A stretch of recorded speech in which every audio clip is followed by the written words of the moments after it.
حکوومەتی هەرێمی کوردستان دوو کابینەیە سەرقاڵی یەخستنەوەی نرخ و باشترکردنی کوالیتی دەرمانە، بەڵام تا ئێستا هەوڵەکانیان بە ئەنجام نەگەشتووە و با سەدان دەرمان لە هەرێم هەیە کە نرخیان لە دەرمانخانەیەک و بۆ دەرمانخانەیەکی دیکە دەگۆڕێت.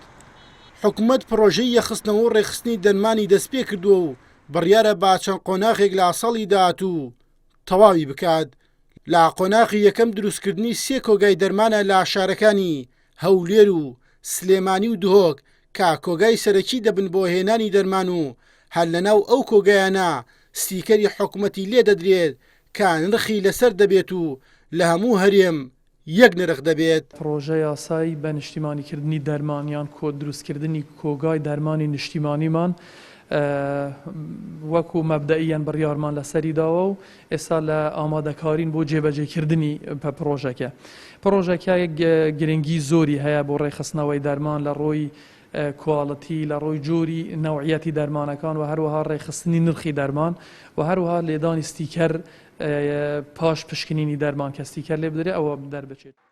ئەو 3 کۆگایی دروست دەکرێت دوو پێشنیار کراوە، یەکیانەوەیە کە هەموو پشکەکانی بەناوی حکوومەتەوە بێت، پێشنیاری دووەم ئەوەیە نیوە زیاتری بەناوی حکوومەتەوە و بەشێک لەو کۆمپانیایانەی ئێستا کاری دەرمان دەکەن بتوانن پشکیان هەبێتیدا. لە هەردوو حاڵەتەکەدا حکوومەت خۆی نرخەکان دیاری دەکات و با شێوەی ستیکەر لێیان دەدات.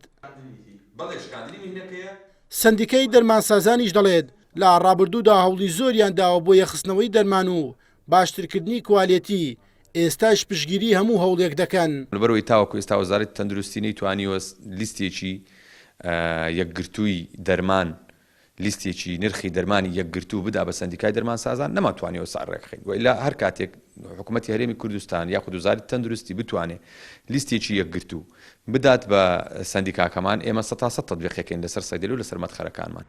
پرۆژەکە لە خولی ڕابردووی پەرلەمان قسەی لەسەر کرا و حکوومەتی هەرێمە و کادڕای گەیاند لە نزیکترین کاتدا تەواو دەبێت و نرخی دەرمان لە هەموو هەرێم یەک دەخرێتەوە، کوالەتەکەیشی بەرز دەکرێتەوە. ئەندامێکی لیژنەی تەندروستی لە پەرلەمانی کوردستان دەڵێت چاودێری پرۆسەکە دەکەن لە نزیکەوە چونکە نرخی دەرمان زۆر لە نرخە ڕاستەکەی زیاترە. پێمان هەنگاوێکی باشە، بەڵام ئەبێ لە نزیکەوە چاودێری بکەین بۆ ئەوەی ئەمە ئیستیغلال نەکرێ بۆ با بڵێن بەرزکردنەوەی نرخی دەرمان، چکەیەک لە سەرنجەکانی ئەمەوە جیاوازی نرخ هەیە، دەرمان هەیە بە ڕێژەی 400 نرخی خراوەتە سەرێ. بۆیە ئەمانەمان وەزارەتی تەندروستی و ئەنجومەنی وەزیرانمان لەمە ئاگادار کردوتەوە کە نرخی دەرمان زۆر جیاوازە. لە ئێستادا زیاتر لە 150 کۆگای دەرمان لە هەرێم هەیە کە سەرجەمیان سەر باکردی تایبەتن و با سەدان جۆری دەرمان لە دەرەوە هاوردەی ناو هەرێم دەکەن و با سەر دەرمانخانەکاندا دابەشی دەکەن و نرخەکانیشیان جیاوازە. هێرش قادرێن ئارتی هەولێر.